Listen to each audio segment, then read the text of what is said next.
Avant de plonger dans cette histoire incroyable, pensez à vous abonner à la chaîne et à activer la cloche.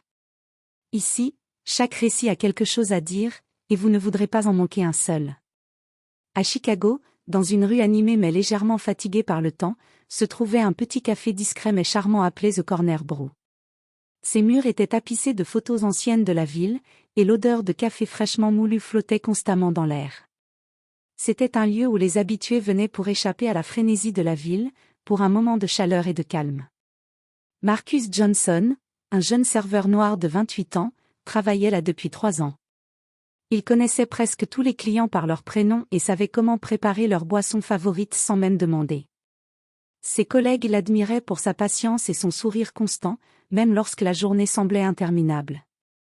Mais ce jour-là, Marcus sentait une tension étrange dans l'air, comme si quelque chose d'inattendu allait se produire. Alors qu'il réajustait un vase de fleurs sur une table, la porte du café s'ouvrit avec un léger tintement. Une femme entra. Ce n'était pas une cliente ordinaire. Elle était en fauteuil roulant, élégamment vêtue d'un manteau rouge vif, ses cheveux soigneusement coiffés, et portait de grandes lunettes rondes qui reflétaient la lumière de la vitrine. Son regard était à la fois doux et intense, comme si elle voyait au-delà des murs du café et des gens qui l'entouraient. Marcus s'approcha immédiatement avec son sourire habituel. « Bonjour, madame, que puis-je vous servir aujourd'hui ?» Elle hésita un instant, puis répondit avec une voix calme mais ferme. « Un café noir, et si vous avez un petit gâteau, je ne dirai pas non. » Alors qu'il se retournait pour préparer la commande, la femme leva lentement la main et lui tendit un objet étrange, un morceau de journal froissé, visiblement ancien. Marcus fronça les sourcils, surpris. « Vous voulez que je le lise ?» demanda-t-il, intrigué. La femme hocha la tête, les lèvres à peine esquissées en un sourire mystérieux. « Lisez-le, mais faites attention à ce que vous voyez. » Marcus prit le journal, le cœur battant légèrement plus vite. Les mots imprimés sur le papier semblaient étrangement précis, presque personnels. Chaque ligne qu'il parcourait semblait le concerner directement, révélant des histoires de trahison, de manipulation et de discrimination qu'il n'aurait jamais cru voir dans un simple article de journal. Un frisson lui parcourut l'échine.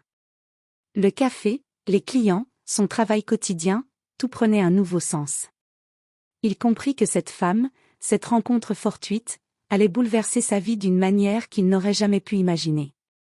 Marcus s'assit à une petite table près de la fenêtre, le journal toujours entre ses mains.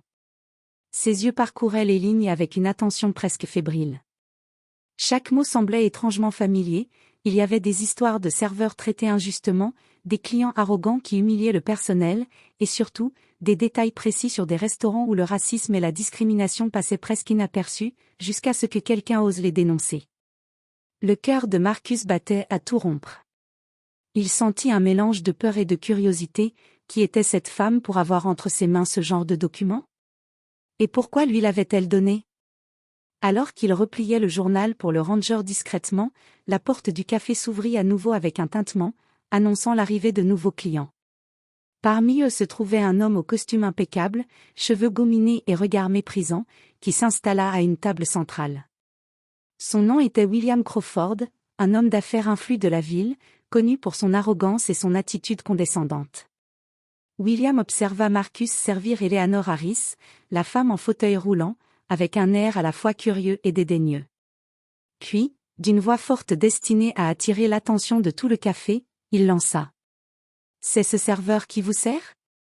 Il a l'air lent. » Le silence s'installa. Les clients habituels échangèrent des regards gênés. Marcus sentit sa mâchoire se contracter, mais il ne laissa rien paraître. Il posa le café et le gâteau devant Eleanor avec un sourire poli et dit calmement. « Voici votre café, madame.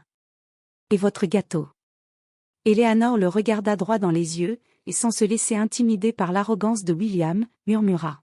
« Ne laissez personne vous rabaisser. Même ceux qui croient être puissants. » Le souffle de Marcus se fit plus profond. Ces mots simples, mais remplis de force, le touchèrent profondément. Il comprit que l'humiliation que William tentait de provoquer n'avait aucun pouvoir sur lui, tant qu'il gardait sa dignité et sa patience. Mais la tension ne s'arrêta pas là. William continua de chuchoter des commentaires moqueurs à ses accompagnateurs, essayant de faire de Marcus la cible de son mépris. Les clients autour se mirent à observer, certains gênés, d'autres intrigués par la scène. Marcus sentit une colère froide monter en lui, mais il savait qu'il devait rester professionnel. Tout en servant les autres tables, il gardait un œil sur William, notant chaque geste, chaque mot. Puis, Eleanor se pencha légèrement vers Marcus et dit d'une voix basse. « Lisez ce journal ce soir. Vous verrez que ce qui se passe ici n'est qu'une petite partie de la vérité. Et vous pouvez changer la façon dont les choses se passent. » Marcus hocha la tête, son esprit bouillonnant d'interrogation. La journée continua, mais dans chaque geste, chaque sourire, il sentait que quelque chose venait de changer. Le café n'était plus simplement un lieu de travail, c'était maintenant un champ de bataille silencieux, où dignité, courage et justice allaient s'affronter contre arrogance et préjugés. Et quelque part dans son esprit, Marcus savait que ce simple journal froissé détenait la clé d'une histoire beaucoup plus grande que ce qu'il avait jamais imaginé.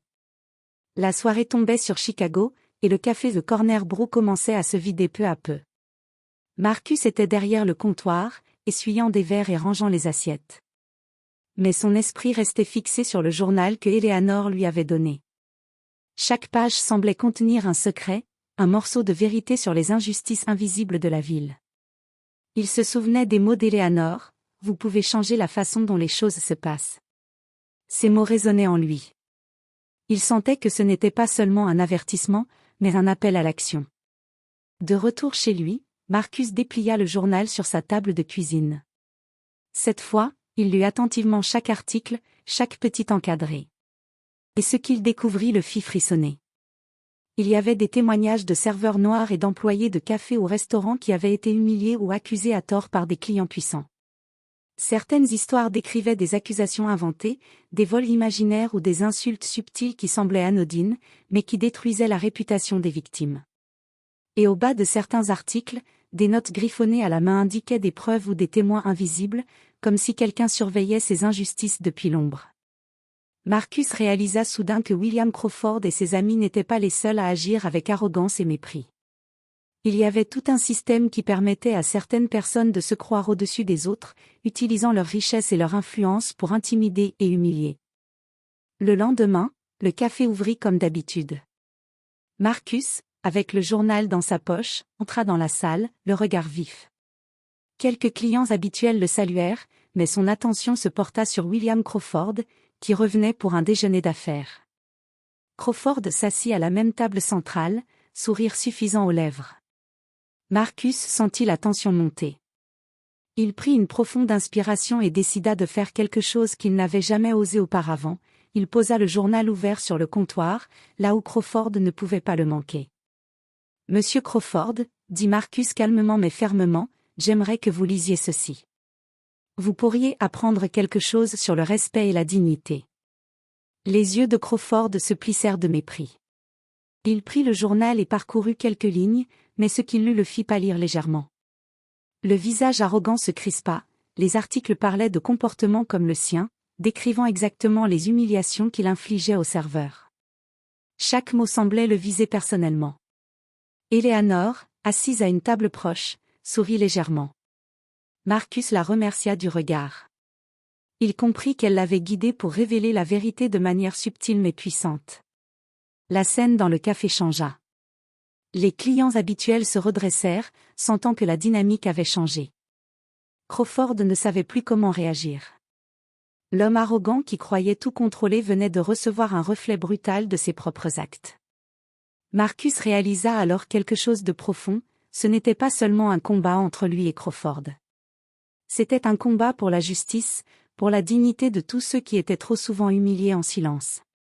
Et le journal d'Eleanor n'était pas juste un papier froissé, c'était une arme, un moyen de révéler la vérité et de changer la perception des gens. Ce jour-là, Marcus comprit que sa vie venait de basculer.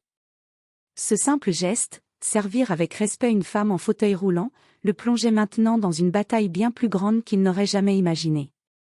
Et il savait une chose, il était prêt à se battre. Le lendemain matin, le café The Corner Brew était plus animé que jamais. Le scandale de la veille avait commencé à circuler dans le quartier. Quelques clients habitués chuchotaient entre eux, tandis que Marcus s'activait derrière le comptoir, gardant son calme malgré l'agitation. Il savait que ce n'était que le début. William Crawford, humilié publiquement par le journal, n'avait pas oublié. L'homme d'affaires avait un caractère rancunier et ne supportait pas de perdre la face. Vers midi, Crawford fit son entrée, accompagné de 2 collègues, le visage fermé et les yeux pleins de défi. Il s'installa à la table centrale, fixant Marcus avec une intensité glaciale. « Vous me surprenez, » dit Crawford d'une voix basse mais tranchante, « mais ne vous croyez pas au-dessus de moi. Tout cela n'est qu'un hasard. » Marcus, malgré la tension palpable, resta immobile. Son poing se serra légèrement derrière le comptoir, mais il garda un sourire poli. Eleanor, toujours présente dans un coin, observa la scène avec une expression qui mêlait inquiétude et encouragement. Soudain, Crawford fit un geste. Il se leva et se dirigea vers Marcus, son ton plein de menaces à peine voilées. « Je veux que vous sachiez une chose. Les gens comme vous oublient vite qui paient leur salaire. » Les clients du café retenaient leur souffle. Certains murmuraient entre eux, d'autres sortaient leur téléphone, sentant que quelque chose d'important se préparait. Marcus prit une profonde inspiration. Il avait le choix, reculer ou affronter l'arrogance de Crawford avec dignité. Il se redressa, le regard fixé sur l'homme. « Monsieur Crawford, je suis payé pour servir, oui. Mais je suis aussi humain. Et vous, avec vos gestes et vos mots, vous venez de montrer que le respect n'est pas votre fort. » Un silence pesant s'installa. Crawford, surpris par l'audace de Marcus, recula légèrement. Les autres clients commencèrent à murmurer des approbations. Eleanor, d'un geste discret, sortit son téléphone et commença à filmer la scène. Alors que Crawford semblait chercher une échappatoire, une serveuse, témoin des injustices passées, s'approcha et dit : « Ce n'est pas juste, William. Vous devez apprendre à respecter les gens que vous pensez pouvoir intimider. » La salle entière était maintenant suspendue à ce moment. Crawford, furieux mais conscient que la foule était contre lui, recula et jeta un regard noir à Marcus. « Ce n'est pas fini. » Mais Marcus ne trembla pas. Il savait que le journal, les preuves et le soutien d'Eleanor faisaient de lui une force que Crawford ne pouvait plus ignorer. Et pour la première fois, il sentit un vrai pouvoir, celui de se défendre avec dignité et vérité. En fin de journée, le café avait retrouvé son calme. Marcus rangea le journal dans un tiroir, le cœur battant mais rempli de fierté. Il savait que la bataille était loin d'être terminée, mais il avait gagné quelque chose de précieux, le respect et la confiance en sa propre force. Eleanor s'approcha de lui et dit doucement : « Vous avez fait ce que peu auraient osé faire. Mais demain, la vraie épreuve commence. » Marcus hocha la tête, sentant que sa vie venait de basculer à jamais. Ce café, ce journal, cette femme, tout était lié à une histoire beaucoup plus grande qu'il ne l'avait imaginé. Le lendemain matin, Chicago semblait encore vibrer des murmures de la confrontation de la veille. Marcus, derrière le comptoir de The Corner Brew, sentait l'excitation dans l'air. Le café était plein de clients curieux et de journalistes locaux qui avaient entendu parler du scandale en ligne grâce à la vidéo d'Eleanor. William Crawford, humilié publiquement et conscient que sa réputation vacillait, fit une dernière tentative pour reprendre le contrôle. Il entra dans le café, costume impeccable, sourire forcé et regard dur, essayant d'imposer son autorité. Mais cette fois, quelque chose avait changé, le pouvoir de l'arrogance n'était plus avec lui. Marcus s'avança vers lui calmement, tenant le journal ouvert. La salle entière le regardait. « Monsieur Crawford, » dit Marcus d'une voix ferme mais claire, « vous avez essayé de m'humilier, vous avez tenté d'intimider vos employés et vous avez oublié une chose essentielle, le respect est plus puissant que l'argent. » Les clients applaudirent doucement, certains souriant avec admiration, d'autres sortant leur téléphone pour filmer. Crawford pâlit, cherchant désespérément une échappatoire. Mais Eleanor se leva, son regard assuré, et dit : « Le monde entier peut maintenant voir la vérité. Ce n'est pas seulement Marcus qui est concerné. C'est chaque personne qui a été rabaissée, ignorée ou humiliée par des gens qui croient être supérieurs. » La tension monta d'un cran. Crawford ouvrit la bouche pour protester, mais les journalistes présents avaient déjà commencé à enregistrer, capturant chaque mot, chaque geste. À ce moment précis, une notification survint sur le téléphone de Marcus, le journal et la vidéo avaient été publiés sur un site local à forte audience. Rapidement, les réseaux sociaux explosèrent.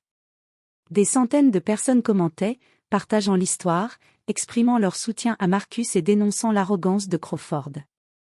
L'homme d'affaires, conscient que tout le monde pouvait désormais voir ses actes et ses abus, baissa la tête. Son autorité s'était effondrée. Le café entier vibrait d'une énergie nouvelle, celle de la justice et du respect retrouvé. Marcus posa le journal et sourit. Ce simple papier froissé, transmis par Eleanor, avait déclenché une chaîne d'événements capables de changer la perception de tous. La femme en fauteuil roulant, désormais au centre de cette victoire silencieuse, lui fit un signe de tête approbateur. Plus tard, alors que le café se vidait, Eleanor s'approcha une dernière fois de Marcus. « Vous avez prouvé que la dignité et le courage peuvent triompher de l'arrogance et de l'injustice. Ne doutez jamais de votre force. » Marcus sourit, le cœur léger mais rempli d'une profonde fierté. Ce jour-là, il comprit quelque chose d'essentiel. Parfois, les plus petits gestes servir avec respect, sourire à un client, tenir tête à l'injustice peuvent changer le monde.